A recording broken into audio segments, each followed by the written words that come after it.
April 6, 1945. Off Okinawa, East China Sea. Dawn breaks over Task Force 58 of the United States Fifth Fleet.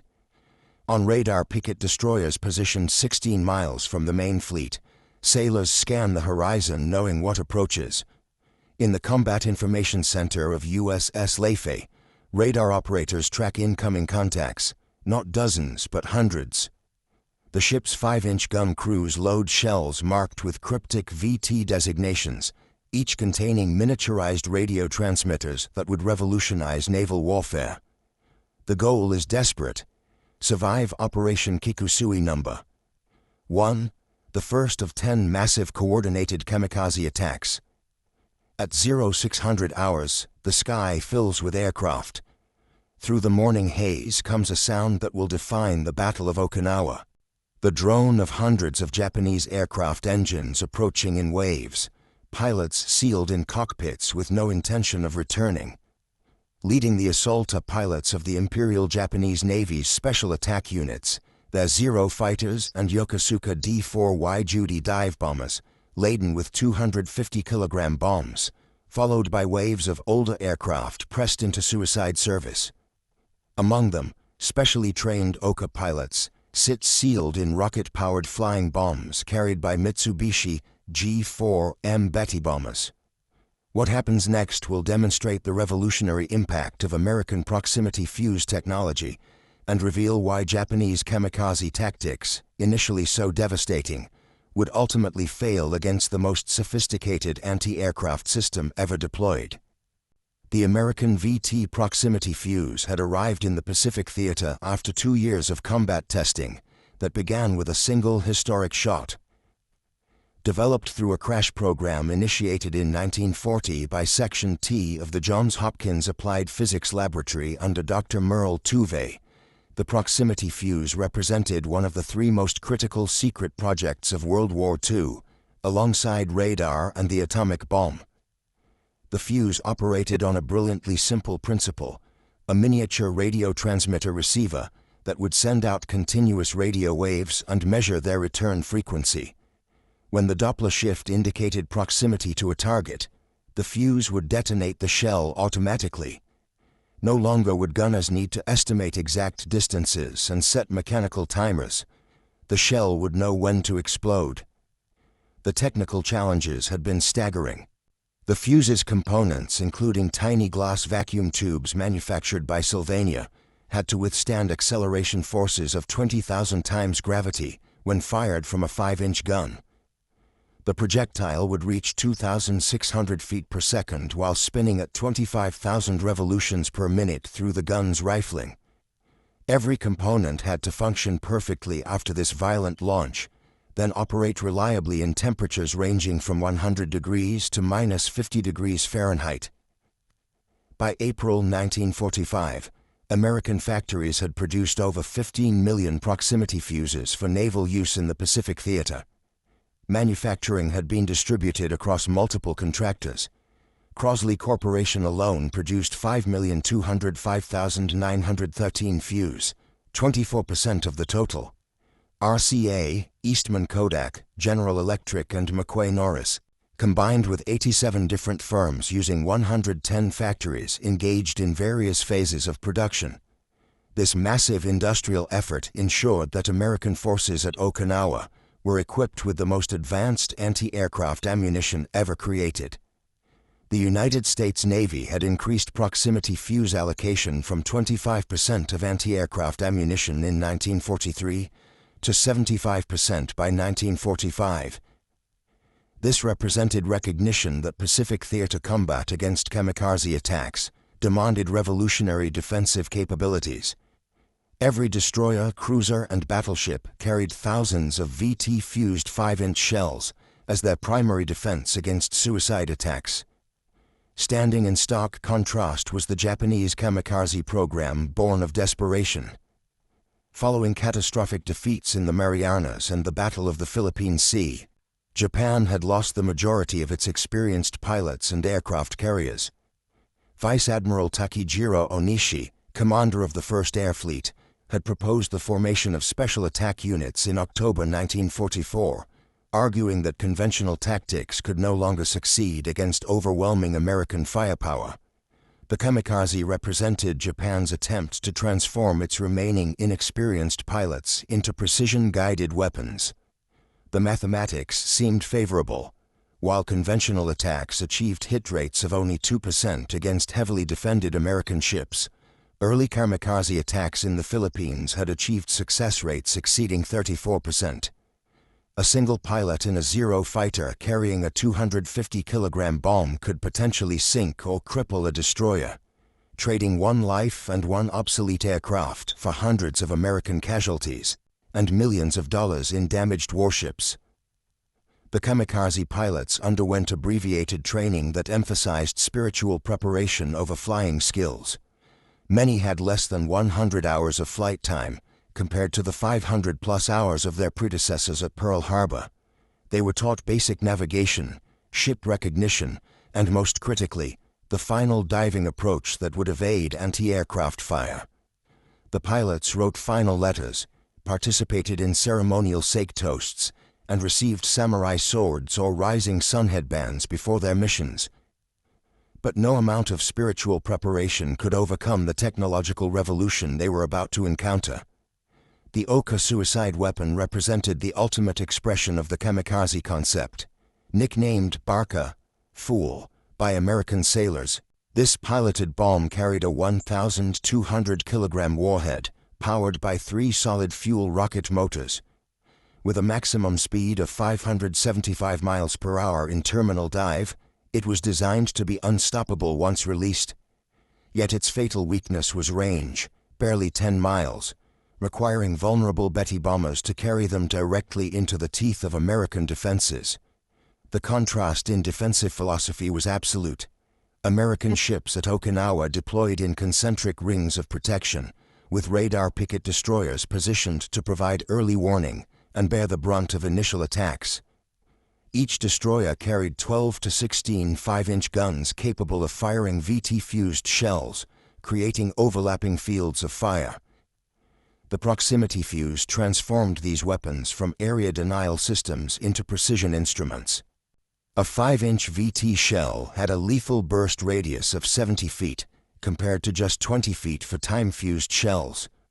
More critically, the fuse eliminated the complex calculations required for conventional anti-aircraft fire, allowing gunners to engage targets immediately upon detection.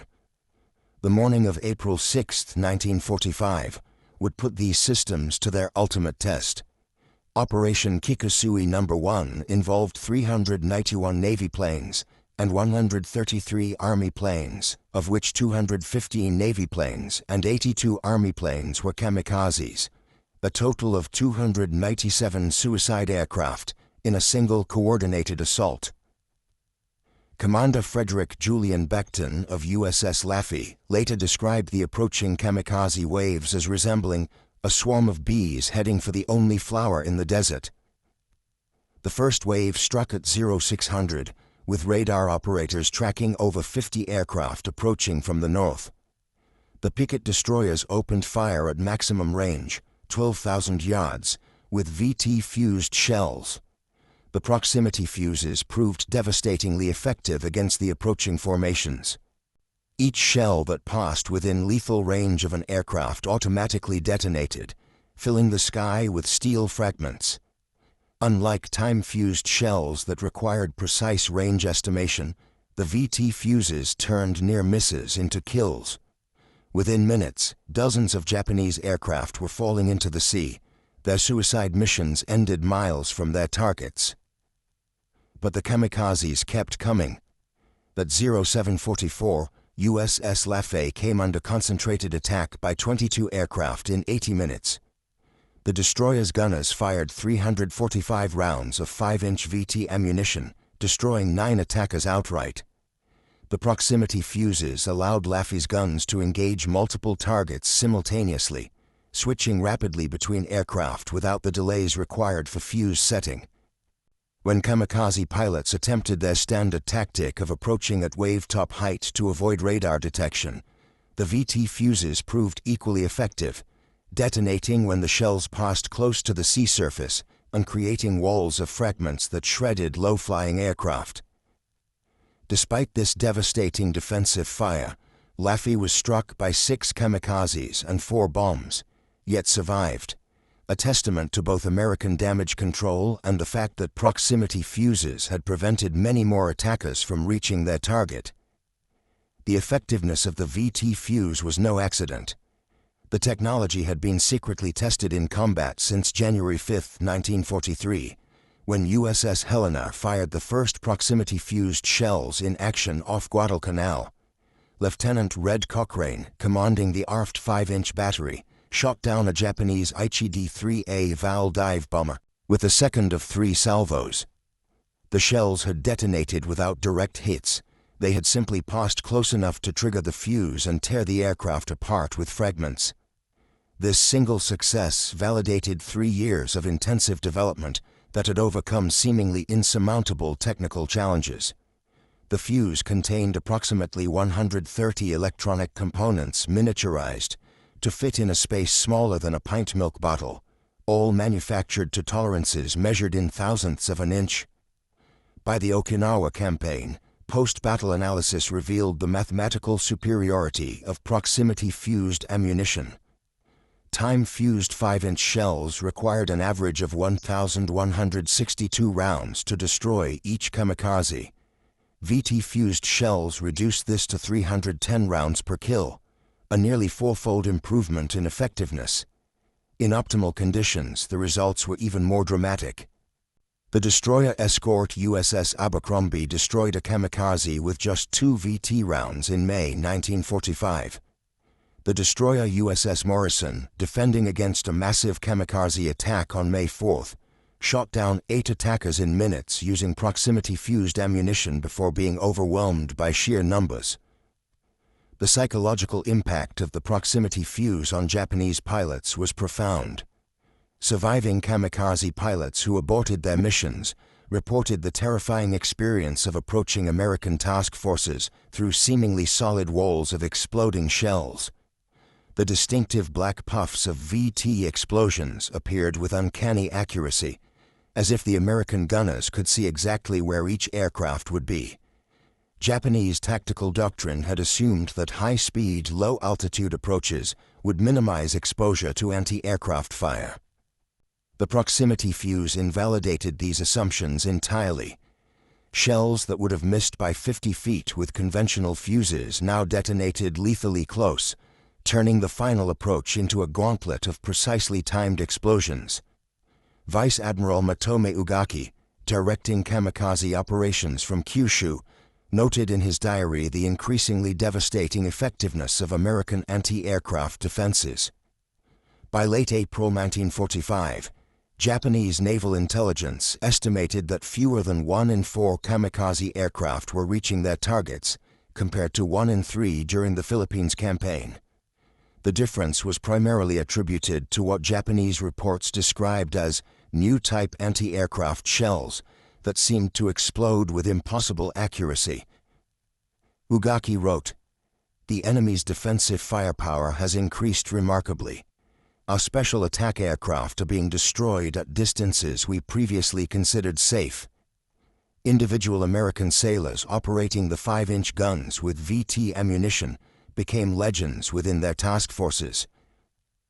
On the destroyer USS Hugh W. Hadley during the May 11th attack, gun crews claimed 17 confirmed kamikaze kills using proximity-fused ammunition. The gunners developed a technique of leading kamikaze aircraft with continuous fire, creating a wall of VT that attacking aircraft had to fly through. Their gun crews could fire 15 rounds per minute, each shell equipped with its own electronic brain seeking targets. During one 52-minute period, Hugh W. Hadley's guns destroyed multiple kamikazes in succession, with the proximity fuses ensuring that even shells passing a barvel below the rapidly maneuvering aircraft would detonate effectively. The story of USS Aaron Ward during the May 3rd attacks illustrates the proximity fuse's role as a force multiplier. When 40 kamikaze aircraft attacked the destroyer, her 5-inch batteries fired continuously for 52 minutes. The VT-fused shells destroyed 6 attackers completely and damaged 5 others severely enough that they crashed into the sea. Commander William Saunders later testified that without proximity fuses, his ship would have been overwhelmed in the first 10 minutes. The ability to engage targets without precise range finding allowed Aaron Ward's guns to shift rapidly between multiple threats, something impossible with time-fused ammunition. These accounts were multiplied across the entire fleet. During the 10 major Kikusui operations from April 6 to June 22, 1945, Japanese forces launched approximately 1,900 aircraft in organized kamikaze attacks. American naval forces, primarily using VT-fused 5-inch shells, destroyed hundreds of these attackers before they could reach their targets. Statistics from the Operations Research Group showed that ships equipped with proximity-fused ammunition were 3 times more likely to survive concentrated kamikaze attacks than those relying primarily on conventional ammunition. The proximity fuse had transformed what should have been a catastrophic tactical innovation into a costly but manageable threat. The disparity in technological adaptation became apparent as the campaign progressed. American forces continuously refined their proximity fuse tactics, discovering that VT shells were particularly effective when fired in patterns that created overlapping spheres of fragments. Ships began coordinating their fire to create these VT boxes through which kamikaze aircraft had to fly. The Japanese, meanwhile, could only respond with tactical variations, dawn attacks, multi-axis approaches, mixing conventional and suicide aircraft, none of which could overcome the fundamental advantage of shells that knew when to explode. The production statistics told the story of industrial warfare at its apex. By June 1945, American factories were producing 70,000 proximity fuses per day. The entire war effort would see over 22 million proximity fuses manufactured at a cost exceeding $1 billion in 1940s currency, roughly $15 billion in today's dollars. The Crossley Corporation alone employed 10,000 workers across 3 shifts, 7 days a week. Each fuse cost had dropped from $732 in 1942 to just $18 by 1945 through mass production efficiencies. This massive investment proved worthwhile when Navy analysis indicated that proximity fuses prevented the loss of dozens of ships during the Okinawa campaign alone. Japanese industrial capacity, devastated by strategic bombing and resource shortages, could produce nothing comparable. While Japanese scientists had understood the proximity fuse concept, German reports on Allied special ammunition had reached Japan via submarine. They lacked the industrial infrastructure to develop and mass-produce such sophisticated devices. The vacuum tube technology alone required precision manufacturing capabilities that Japan's war-ravaged industry could not achieve. Japanese radar development, critical for understanding proximity fuse principles, remained primitive compared to American systems. The Type 22 radar, Japan's most advanced naval set, operated at wavelengths that made miniaturization impossible, even if manufacturing capacity had existed. The effectiveness of the proximity fuse influenced Japanese tactical doctrine in the campaign's final stages. By May 1945, kamikaze pilots were instructed to approach American task forces at maximum altitude before diving vertically onto targets, hoping to minimize exposure to VT-fused anti-aircraft fire. This tactical adjustment, while reducing losses during approach, made accurate targeting nearly impossible. Ships could maneuver out of the dive path, and the high-altitude approach gave radar operators more time to track incoming aircraft. The attempted solution proved counterproductive. Admiral Richmond Kelly Turner, commander of amphibious forces at Okinawa, credited proximity fuses with making the invasion possible. In a letter to the Chief of Naval Operations, Turner wrote, "Without the VT fuse, our losses from suicide attacks would have been unbearable. The Japanese kamikaze was a formidable weapon that could have changed the outcome of the Pacific War, if not for our technological superiority in anti-aircraft defense." His assessment was echoed by Admiral Mark Mitchell, whose flagship USS Bunker Hill survived a devastating kamikaze strike on May 11th, partly because proximity-fused fire destroyed 3 other attackers that would have finished the crippled carrier. Admiral Arleigh Burke, Mitchell's chief of staff, later recalled the effectiveness of proximity fuses during a 1978 interview. "When I went as chief of staff to Admiral Mitchell, who commanded the fast carrier task forces, all the 5-inch 38 and 5-inch 25 ammunition was fitted with VT fuses, and as you well know, those fuses knocked down enemy planes by the dozens. Had it not been for those fuses, our ship losses and casualties in the fast carriers in the last half of the war would have been enormously larger." The proximity fuse's impact extended beyond mere statistics. The technology fundamentally altered the morale equation that made kamikaze tactics viable. Japanese military doctrine assumed that the certainty of death for their pilots would be balanced by the near certainty of hitting enemy ships. When success rates dropped below 20% due to proximity-fused defenses, the exchange became unsustainable, even by the brutal calculus of suicide warfare. Young Japanese pilots, many of them university students drafted into the special attack units, began to understand that their deaths would likely achieve nothing. Letters recovered after the war revealed growing awareness among kamikaze pilots that American defenses had evolved beyond what their commanders had promised. Lieutenant Yukio Seki, leader of the first official kamikaze unit in October 1944, had achieved devastating success against escort carriers in Leyte Gulf, when proximity fuses comprised only 25% of anti-aircraft ammunition. By Okinawa, his successors faced a fundamentally different reality. Lieutenant Commander Goro Nonaka, leading the Thunder God's Corps equipped with Oka flying bombs, lost his entire squadron on March 21, 1945, without a single Oka reaching launch position. American fighters guided by radar intercept officers shot down all 18 Betty bombers, but even if they had broken through, the wall of VT-fused anti-aircraft fire would have been impenetrable. The technical sophistication of the proximity fuse represented more than just superior manufacturing. The device embodied fundamental advances in electronics, materials science, and systems integration that Japan could not match.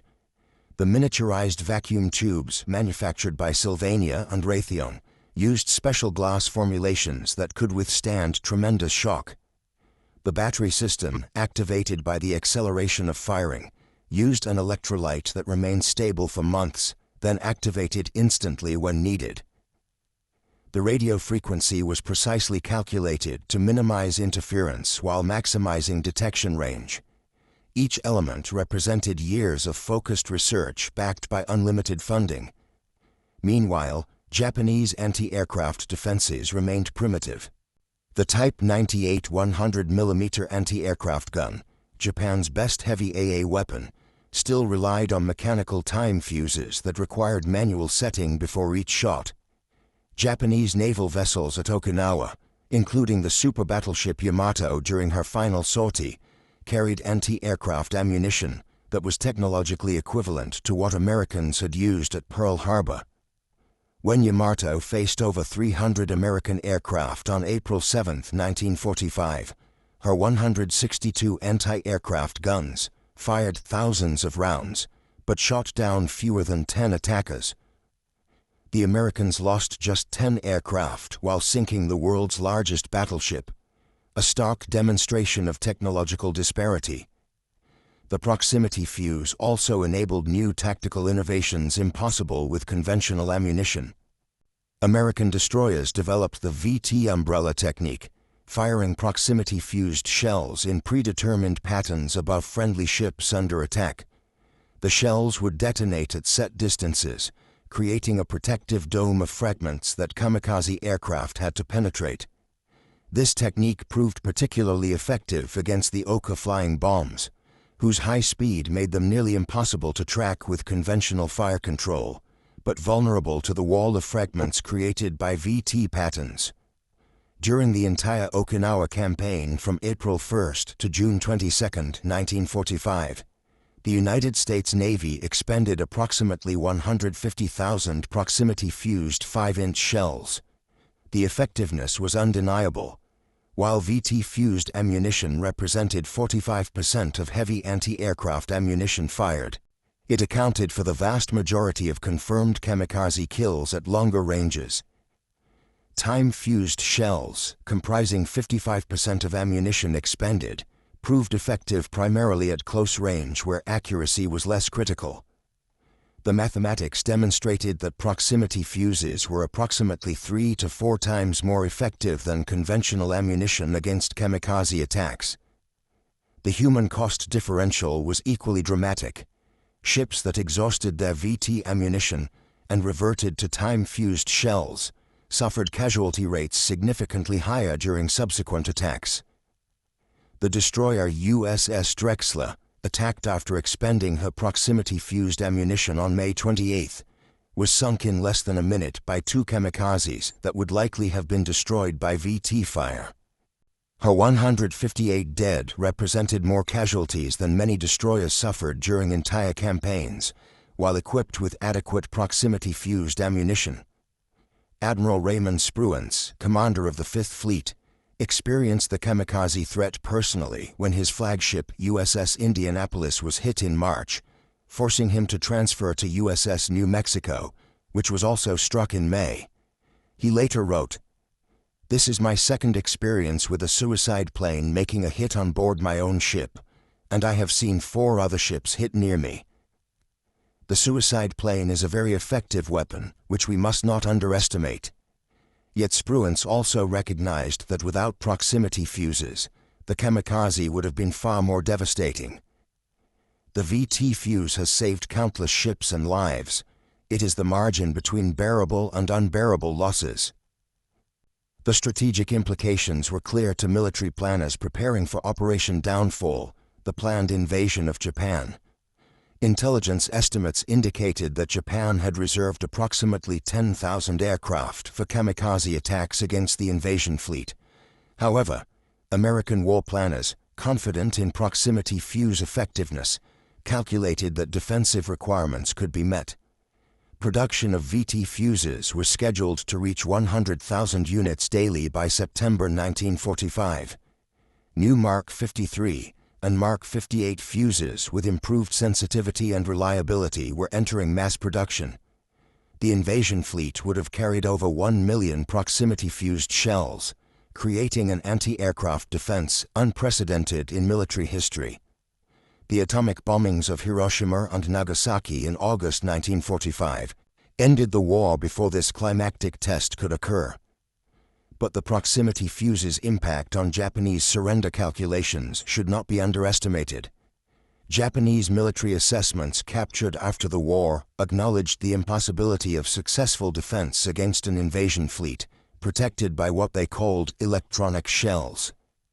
Admiral Somu Toyoda, chief of the Naval General Staff, testified after the war that the Japanese Navy had calculated homeland defense kamikaze attacks would achieve less than 10% success rates against proximity-fused defenses, a rate that would make the tactic militarily worthless. Post-war analysis revealed the full scope of the proximity fuse achievement. The program had mobilized 112 companies in addition to the main contractors, creating an industrial ecosystem dedicated to producing the most sophisticated military electronics of the era. British scientists who had conceived the original proximity fuse concept in 1940 but lacked resources for development, acknowledged that American industrial capability had achieved what they considered impossible. The British had concluded that making vacuum tubes survive gun launch was insurmountable. American engineers proved them wrong. The effectiveness of the proximity fuse against kamikaze attacks influenced military technology development for decades. The principle of smart munitions, weapons that could think for themselves, became central to American military doctrine. Modern anti-aircraft missiles use proximity fusing descended from the VT fuse, while the Phalanx close-in weapon system protecting today's warships operates on principles pioneered during the defense against kamikazes. The technological superiority that defeated human guidance with electronic intelligence established a paradigm that continues to shape military strategy. Japanese veterans interviewed after the war expressed continued amazement at American proximity fuse technology. Commander Tadashi Nakajima, who helped establish the Kamikaze program, admitted, "We knew the Americans had superior technology, but the proximity fuse was beyond our imagination. Our pilots reported shells exploding exactly where they flew, as if guided by invisible hands. It destroyed not just our aircraft, but the fundamental premise of the special attack, that spiritual power could overcome material disadvantage." Captain Eiichiro Gio, an early advocate of kamikaze tactics, survived the war and later reflected on the proximity fuse's impact. "We believed that the willingness to die would guarantee success.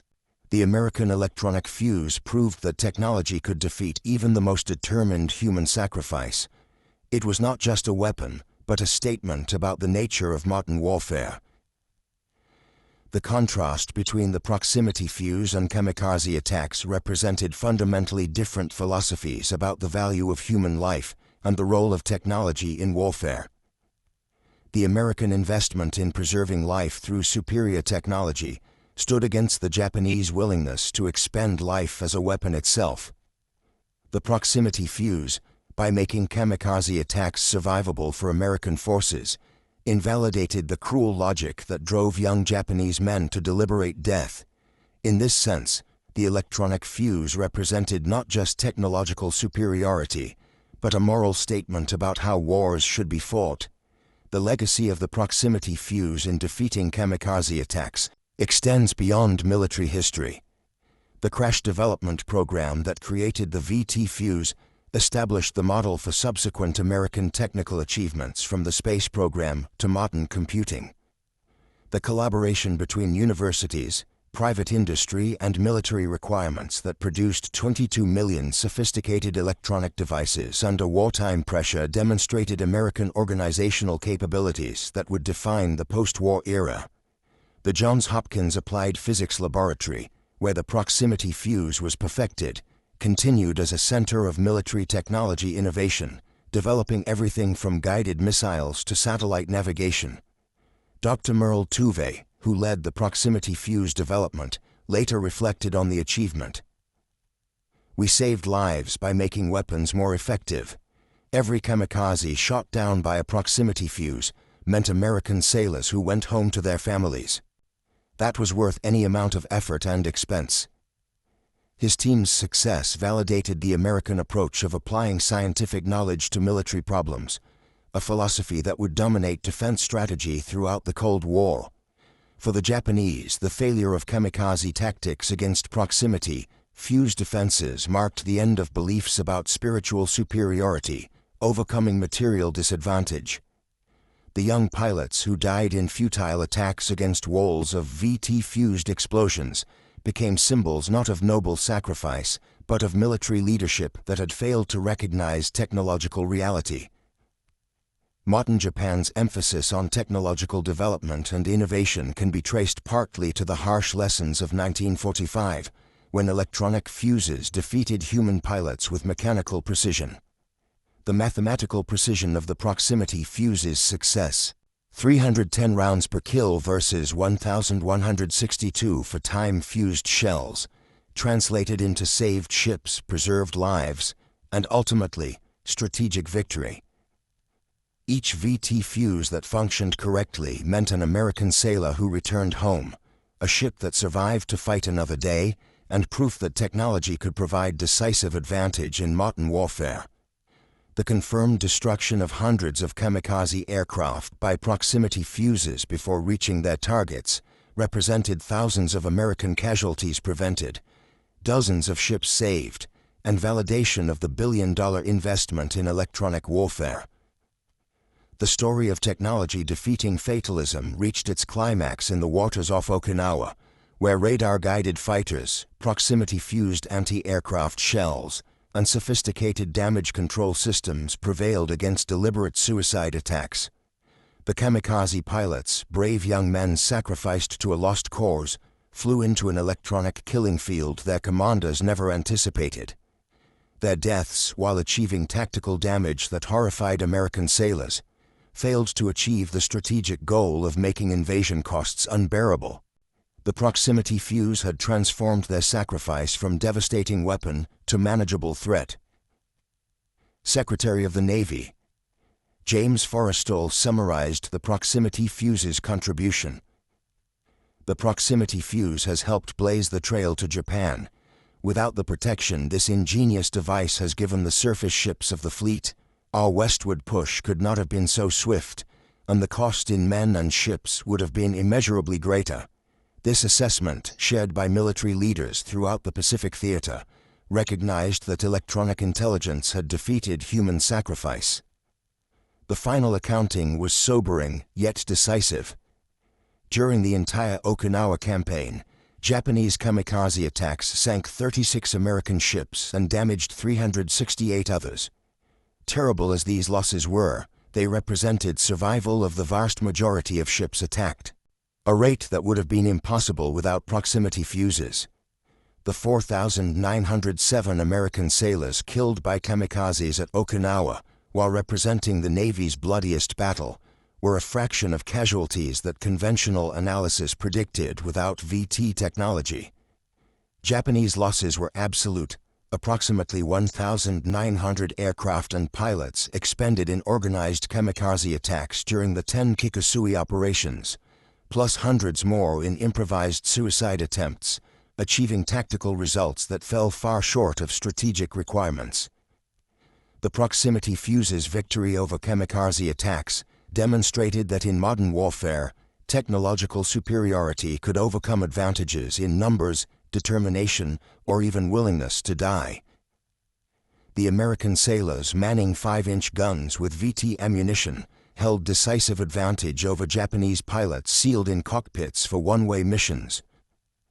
The miniaturized radio transmitter in each shell nose represented industrial capacity, scientific knowledge, and organizational capability that no amount of martial spirit could match.